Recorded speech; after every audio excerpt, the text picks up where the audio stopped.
In today's video, we talk about the events we're going to be attending this year, the massive content upgrade for Smart Revise for GCSE Business, and the new look task interface that's coming soon. On top of that, we've got information on the latest videos for AQA A Level Computer Science and more information on our social debates around the world of computing that you can have with your class.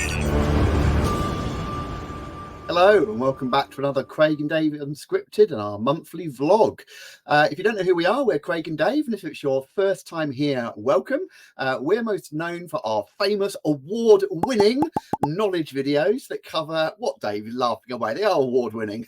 They cover every single bullet point of the GCSE and A-level computer science specifications for all the popular exam boards in England. But that's not all. We've also got Smart Revise, which is our course companion, and Time to Code, our programming platform, which is completely free, as well as a whole bunch of classroom resources to help students and teachers achieve in computer science. If you do know who we are, welcome back. As we've said, this is going to be our monthly video version of our newsletter. So we'll dive straight in. I think we're going to let people know, Dave, about one of the next big events we're going to be at, because we like as much as possible to show up to various events across the country, and we often get invited to do talks and things, and we love, that's one of the favorite bits of our job, I think, interacting. So what's the sort of the next major event on the computer science calendar, Dave, that we're going to be rocking up to? Yeah, so the next major event that we're going to be at is the big Computing Leadership Conference on the 12th of December at Oxford Brookes University. We're looking forward to this one. We're giving a talk on teaching A-level computer science without leading from the front, which sparked a little bit of discussion on the Facebook groups already, because people are saying, what's wrong with leading from the front? Well, we're going to tell you on the 12th of December. And we'll take you on our journey through our teaching, which was very traditional at first. And we adapted it in about 2015. And we've seen better success since we did. So we're looking forward to seeing you there. Yeah, excellent event as well. I think this is I want to say second or third year? Second year, yes. So we attended the inaugural year last year. Very successful event, really well attended, lots of great quality speakers. So definitely try and come along if you're able to. If you're interested in tickets, as I said, head over to stem.org.uk. Just search for the Big Leadership Conference and it will take it from there. Right, that's not all though. Dave's moved on already. He's keen. What else are we going to be talking at? This one's early January, 15th of January. Yeah, so this is an online event supporting students with essay style questions for OCR. So we're going to be, as it says, giving a talk on answering 8, 9 and 12 mark questions and helping students to prepare for those. Yeah, and that's always one of those tricky ones. We see this all the time throughout the years. It comes up every time, doesn't it? How do I get students to answer those bigger exam questions? So going to do a talk next. So that's 15th of January. So they're the next sort of two events that we'll be going to. We'll keep you updated in these newsletters of other events as and when they occur. And hopefully we can bring you news soon as well on an evolution of the event that we did last year where we were at Bromsgrove School. But more on that when we've got that all ironed out. Now for something a little bit different, Dave. I hear we've been invited to be judges at the robotics competition. Yep. Well, I got this vision in my head of robot wars. There's going to be Kilotron there or whatever, but yeah, not quite that. So tell us a little bit about that, because this came round through us actually sponsoring a local school initially, but now we've ended up being invited to judge at the final, I believe. So tell us a little bit about that. Yeah, well, that's right. On the 25th of January at Chipping Camden School in Gloucestershire, there's a regional event, which is part of a much bigger competition, the 2024-25 VEX V5 Robotics competition. It's not quite Robot Wars. You have to build a robot and get it to fulfill a number of challenges, and then there are criteria for each of these robots and their teams. And yeah, we're going to be there in a judging capacity. And we don't know too much more about that yet, but we've been invited to be one of the judges at the regional event. So that's quite exciting. And as you say, Craig, this all happened initially because we were contacted by students at the Robotics Club at Chipping Campden School in Gloucestershire, and they asked us if we would be willing to sponsor their kit and their t-shirts and things like that. So we can't do it for everyone, but I was going to say, yeah. each year we do. Say, Each year we do try and sponsor something in the country. And last year it happened to be the Robotics Club at Chipping Campden School. So we're looking forward to actually seeing them for the first time, because although we sponsored them, we haven't actually met them. And we're going to meet them at the event where we will judge theirs and others' work. Looking forward to that. Yeah, that's going to be exciting. I am looking forward to that. Right, so there's a series of different events we're attending in different capacities, but moving on to sort of our main products. Obviously, one of our flagship products is Smart Revise, and we've recently had a huge content update to AQA and OCR Business. So business teachers will be aware, and please, if you're a computer science teacher and you're watching this and think, my business teacher has no idea this is in the subject, because we know that a lot. We realize there's a lot of you out there, computer science teachers, who use us, follow us, are aware of us, and also use Smart Revise. We also do this now for business. It is covered at AQA OCR, and although this update is about AQA and OCR, we already have full coverage for Edexcel. So that's the 3 major exam boards in England, all covered at GCSE. We don't, I should make clear, have A-level content covered, which of course you'll be used to for computer science. But for the Key Stage 4, we have full coverage of the 3 major exam boards. So please go along, tell your colleagues. And the bonus being as well, I mean, quite often schools that are purchasing for computer science and business together often find they then get the sort of the maximum threshold discount, because there's nothing stopping you ordering at the same time. You can reach out to us to find out information about how all that works. But yes, that now means that AQA and OCR Business are now fully fledged courses along with Edexcel. So for those of you who haven't heard of Smart Revise, it's probably just worth it. We mentioned at the beginning, it's one of our flagship products, and it's an online course companion that helps students revise, keep knowledge fresh in their mind, and prepare for the exams. We call it a course companion because our motto is, you know, revision should start as soon as you've started learning content. Of course, that's not easy for a teacher to fit into the curriculum. So Smart Revise helps the teacher and students achieve this, and for less than 2p per student per day, Dave. What a bargain. So if you want to find out more, smartrevise.craiganddave.org, because we literally could talk about that for hours, and this is a newsletter update. But go on, Dave. We're not just making this up. This product is popular, and of course we're going to say that, but it's blowing us away recently, isn't it? Some of the stats we're getting of just how popular this product's becoming. Yeah, you're absolutely right, Craig. Every month it just gets busier and busier on the servers, and we're now up to 1.7 million requests being made to the Smart Revise servers within 24 hours. So that's an awful lot of traffic. We've got over 170,000 student and teacher accounts, and lots of schools that have really taken this as one of their primary teaching resources now, for both starting lessons, for homework, for end of topic tests, data-driven parents' evenings, and all sorts of things that you can do with Smart Revise. So really is becoming more and more popular. And actually, Craig, this September, I think it's true to say we've had more schools join us on Smart Revise than ever before. It's our busiest September ever. Yeah, it's our biggest single month since we launched this product. What sort of, I want to say 5 years ago now. Yeah, more schools come on board. And before some of you sort of any students out there watching, 1.7 million requests, that's probably all hackers and bots and denial of service requests. Our technical team are very, very up on that kind of stuff. They spot the odd peaks, because, you know, we, like every company, we get the odd sort of attack here and there. That's 1.7 sort of genuine, 1.7 million genuine requests. Yeah, but it blows us away. Another question we get with Smart Revise, I'm setting you up here, here, Dave, to get ready for this one. Another request we get with Smart Revise, it has been evolving, as I indicated there, for 5 years. And it started off as a multiple choice quizzing tool, albeit with pedagogy built in about, spacing, learning and retrieval practice. But it's grown massively since then, huge. And I can't begin to list all the features it's now got. And we've still got 2, 3, 4 years worth of features we'd like to implement. So coming to the system new, some people often get a bit confused. Where do I go? What do I do first? I'm a teacher, I've now spent the money, but just help me get started.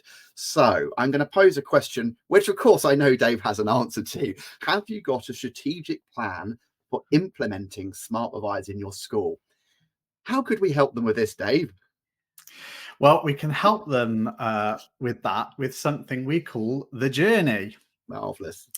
And I'm actually going back into schools now. So Craig and I were full-time teachers and then part-time teachers up until fairly recently. But running Craig and Dave and supporting other schools just become too much to juggle along with real teaching responsibilities as well. So we're now working on Craig and Dave full time, but I miss school, if I'm completely honest with you. So I'm actually now going back into schools, doing some consultancy work and evaluating what they're doing and trying to move them forward on their journey in teaching and learning computer science. And Smart Revise. Also, sorry to interrupt very quickly, because I try and through that, and also to make sure that the resources we're producing, that we can still watch them being used by real students in real classrooms, because of course that was the benefit. We taught with the resources we made. If it wasn't good enough for us, we didn't put it online. So that's another huge benefit of obviously you getting back into schools today. We get to carry on seeing our resources being used and evaluate them, tweak them, improve them, speak to real students and real teachers. I mean, for us, that is invaluable. Yeah, so I'm going back in and playing the role of a teaching assistant in real classes, and it's eye-opening actually. But the one thing that struck me with the schools that I'm supporting at the moment is, although they have Smart Revise, they're not really using it in an integral way to their teaching and learning. And so I'm going to be helping them in trying to execute this thing that we call the journey. So just very briefly, if you have not seen this before, then head over to smartrevise.craiganddave.org, or just pop that straight back up there. And if you click I'm a teacher, you'll get to this thing called the journey. And if I scroll down, it gives you a 12-step plan on how to implement Smart Revise and get the most out of it in your school. But in all honesty, if you just did the first 4 things on the journey, it would significantly raise attainment and reduce workload. So it's slightly frustrating that when I'm working with these schools, not to see them embracing the first 4 steps on the journey, because if you replace your traditional homework with retrieval practice, and if you're following our model, there's also some Cornell note-taking to be done. But if you replace the traditional homework with retrieval practice homework, and you then reflect on that in at the end of lessons in plenaries, and you start every lesson with just 7 minutes of Smart Revise quiz, and you use your end of topic tests in Smart Revise with AI marking, it's going to make a massive difference to your students. So I would encourage you, please have a look at the journey. You don't have to do all the steps, and you don't have to do all the steps in the order that we present them, but the first 4 will make a massive difference to your students. Yeah, and we have presented them in that order for a reason, because there's so much. You need to start somewhere, don't you? So we put the stuff that give you the biggest bang for your buck at the front. Of course, if you're an existing user of Smart Revise and you do all that already, you can still pop to the journey, because it might be you glance down the list and go, oh, I don't really do much to do with 11. Let me have a look at that. So you can use it in different ways. And it wasn't by choice that Dave earlier said that these 4 things will raise achievement and reduce your workload, because they are the 2 big mantras which we keep coming back to every time we sit with the design team on a Monday morning and we look at your requests. We put features into development which serve one or ideally both of those goals. Sometimes a feature is purely designed about saving teachers time, and sometimes it's a student focused thing that's about raising achievement, and where possible we try to get features in that do both. So yeah, that's probably important. On that note, I've already alluded to it, but we don't stop we have we have more features than we have time and capacity to implement. I promise you, we are trying as hard as we can, not only to put new features in that we would like you to see and the research suggests is good, but also that are coming from you. So there's always a what's next for Smart Revise. I don't think we're not going to have this for quite some time. So Dave, do you want to give people a little hint at what's currently in our testing server? I think actually you're going to show something from the test server now, aren't you? Yes, I will do. So one of the things that you're all asking for at the moment is, if a task is marked by AI, can the marks automatically be released to the students and committed to the mark book?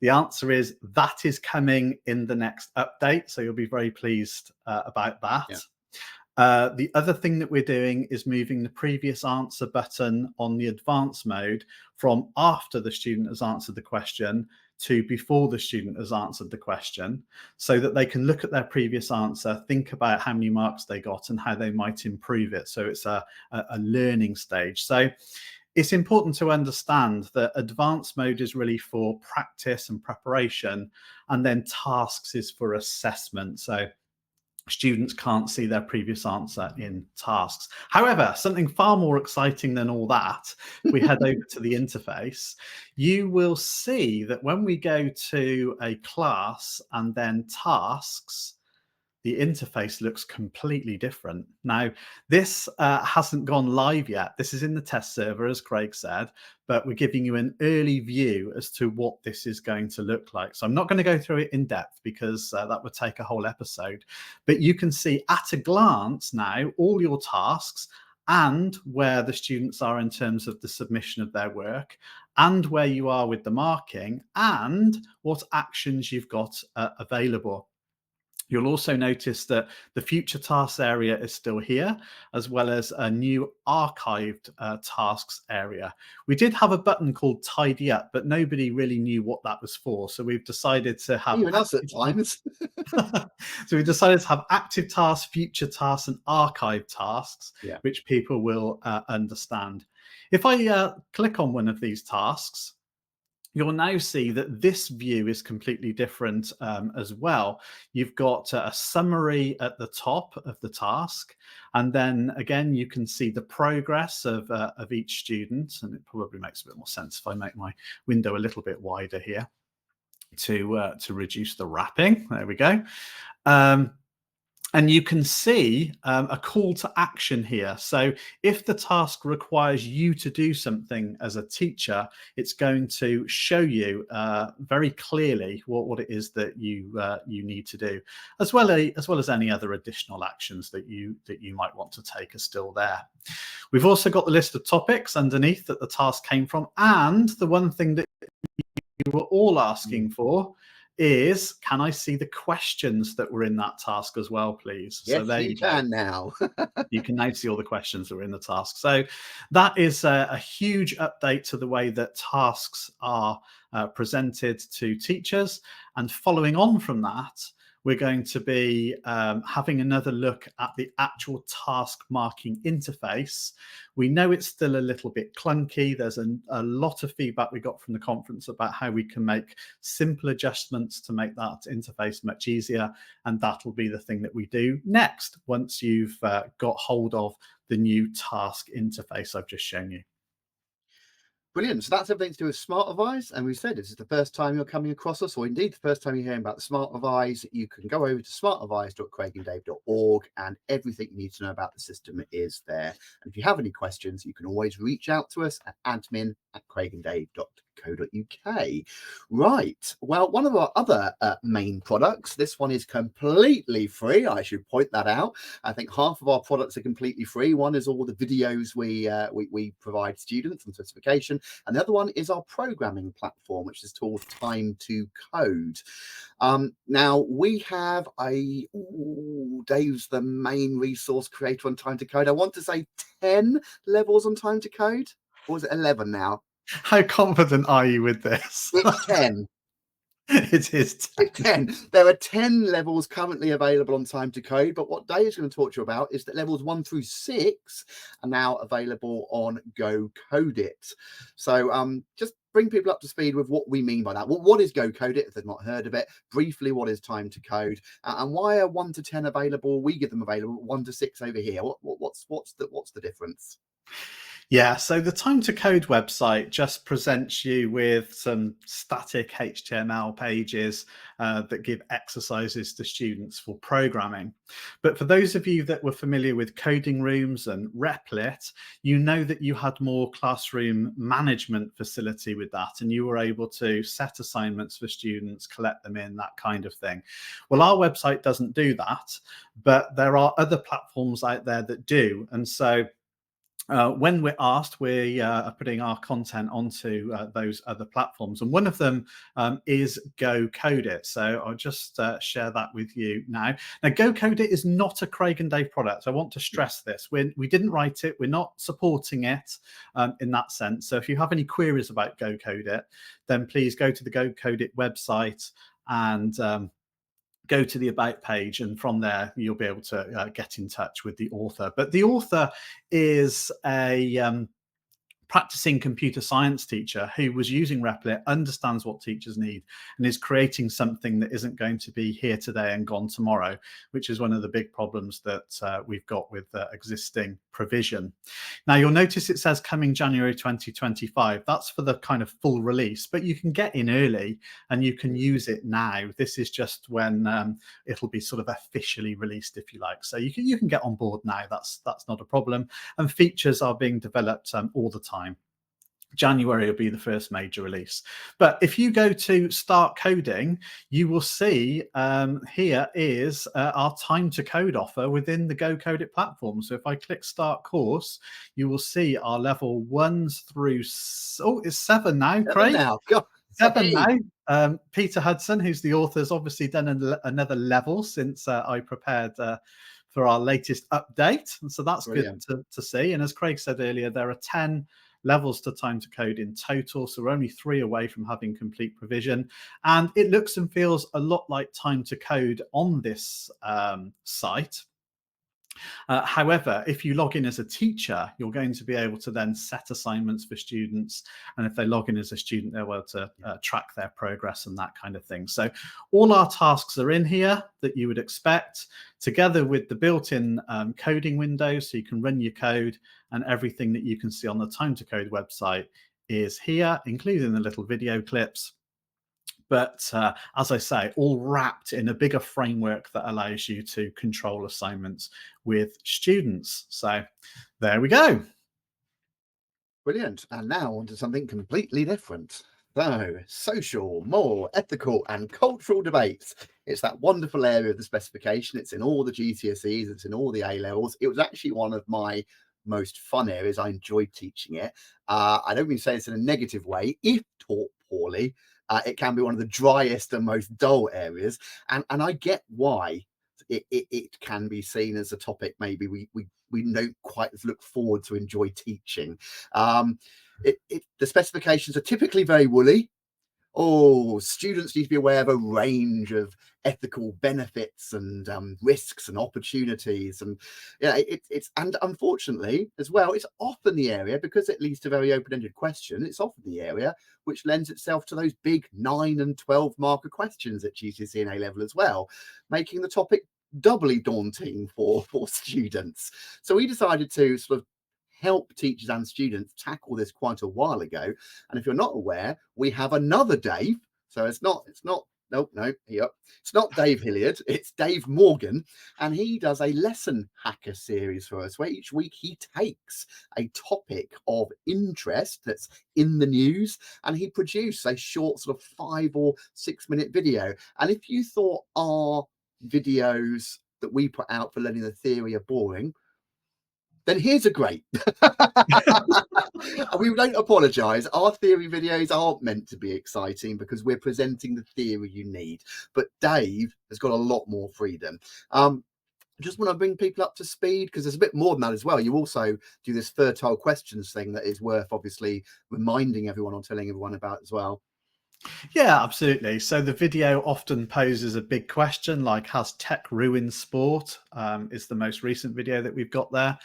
And if you go to that video and you go to the video description, you'll see what we call fertile questions. And these are questions that you can have debates with in class. Some of them prompt the students maybe to do a little bit of research so you can get them to find things out. And others are simply ethical debates that you can have. So, in what ways has technology improved sport? You can see that being, a 9-mark question. In what ways is technology considered to reduce the enjoyment in sport? Lots of things like this. So there we go. A few ethical debates for you. Is OpenAI open? So here we can have a discussion about proprietary and open software. Is social media that bad? Well, that's in the news quite a lot at the moment in terms of how it's affecting children's mental health and addiction and things like that. And that's easily going to be a 9-12 mark question at A level. So there we go. AI and accessibility. To what extent does AI help those with special needs and disabilities? So there you go. Loads of things that you can discuss with your class, as Craig said, with a 5-minute stimulus video from the Lesson Hacker. Yeah, and of course that's we know as teachers that this area of the specification is not about specifically having a right answer, because often it isn't a right answer. It's about the student being able to present an opinion, being able to justify points, to be able to play devil's advocate and show pros and cons, risks and benefits. So the more of this sort of stimulus the students have, the more debates and questions they can answer, the more chance they get to expose this, the more confident they become to answer these sort of questions. And yeah, Dave is been religiously putting those out one a week, every week. I think we're up to, I want to say 44, 45 now. Yeah, that's right. Wow, blimey. Talking about our videos, it's worth just mentioning, if you're not, our oldest flipped classroom video series, the AQA A Level, has been completely redone and remastered. That's 185 videos. They are being released a playlist at a time onto the YouTube channel. All of SLR 1, 2, and 3 are currently the new videos. 4 will be going live by the time this video goes out next week, and then we will carry on sort of every fortnight. If you are an AQA A-level school, the 185 PowerPoints that make up those videos, it's over 5,000 slides, are all already available for you to download from your premium subscription. So we got those all done and QA'd and gone through our editor. So they're there right now. We're just lagging behind, and throughout this academic year we're releasing those playlists sort of about once every week, once every fortnight. So that stuff is all available. Anything else you wanted to add on that, Dave? Well, it's just worth saying to people that at the moment online there is a mix of the old and the Yes. new videos, as Craig said.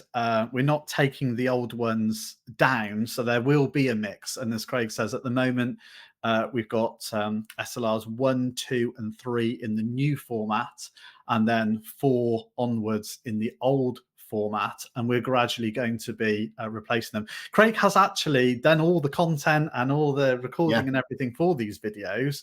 The reason we're not just going to dump them all live all at the same time is because those of you that do subscribe to our YouTube channel are going to suddenly get over 100 videos in your feed, and you probably don't want that. So we thought it would be better just to drip feed them out and make that a little bit more manageable for those of you that have feeds. Brilliant. Well, that's pretty much it for another one. Just to point out, there's one other main site we've not talked about today, and that is our home site, craiganddave.org. So, again, if you're coming across us for the first time, you want to check out what's new, really that is the best place to go. It's got contact details for us, links off to our help desk, tells you what we're doing with all our main products, Smart Revise, Time to Code, our teaching resources. It's where you can download free material. It's the one-stop place to go and find us, craiganddave.org.